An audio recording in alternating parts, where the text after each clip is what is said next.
जोड़ा। हम रिपोर्टर्स के पास गए, उन्होंने भी जानकारी दी कि कहां किस सीट पर कौन जीत रहा है और किस दिग्गज को चुनावी हार का सामना करना पड़ सकता है। महा एग्जिट पोल के सर्वे के अनुमान से पूरी पिक्चर हमने आपके सामने रखी। तो आज हमने ये फैसला किया अदिति, दर्शकों को यह दिखाने का कि एक एक सीट का आकलन क्यों ना पेश किया जाए, एक एक सीट पर किस नेता का पलड़ा भारी है, कहां से कौन नेता लूज कर सकता है, वहां के लोग क्या अनुमान लगा रहे हैं, लोगों के जहन में क्या चल रहा है।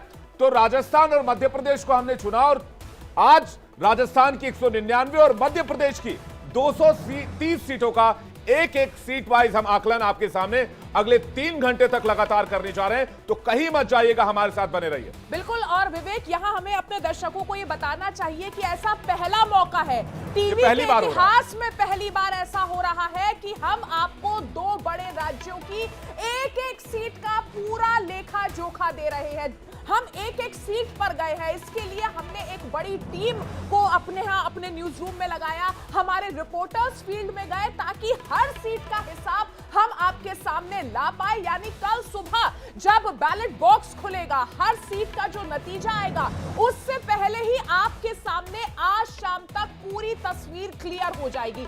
अनुमान जो कहते हैं वो हम आपके सामने पेश कर देंगे।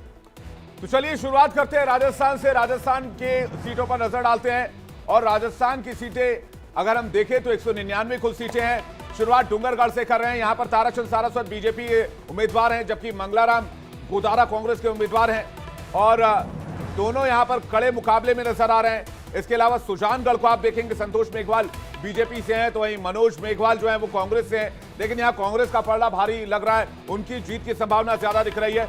इधर आप अगर मंडवा चले तो मंडवा में रीता चौधरी कांग्रेस उम्मीदवार हैं, जिनकी जीत संभावित नजर आ रही है, वो बीजेपी के नरेंद्र कुमार पर भारी पड़ती नजर आ रही हैं। और अगर हम नवलगढ़ की बात करें तो नवलगढ़ में बीजेपी कैंडिडेट भारी दिख रहे हैं। विक्रम सिंह जाखल है यहां से, राजकुमार शर्मा कांग्रेस के उम्मीदवार हैं, उनके अगेंस्ट में खड़े हैं, लेकिन यहां पर बीजेपी का पलड़ा भारी दिख रहा है। बिल्कुल। अगर हम उदयपुर वाटी की बात करें तो शुभकरण चौधरी है बीजेपी के और उनके सामने भगवान राम सैनी है कांग्रेस के, और यहां पर कड़ा मुकाबला दोनों के बीच होता नजर आ रहा है। एक एक सीट हम आपको दिखा रहे हैं। फतेहपुर की बात करते हैं। फतेहपुर विधानसभा सीट पर श्रवण चौधरी है बीजेपी के और उनके सामने हाकम अली खान है कांग्रेस के, और यहां हाकम अली खान की जीत संभावित नजर आ रही है। उसके बाद बात करते हैं हवा महल विधानसभा सीट की। तो हवा महल विधानसभा सीट की भी तस्वीर देखिए। हवा महल विधानसभा सीट पर भी मुकाबला जो है कड़ा है, लेकिन जीत यहां संभावित नजर आ रही है। कांग्रेस प्रत्याशी यहां जीतते हुए नजर आ रहे हैं।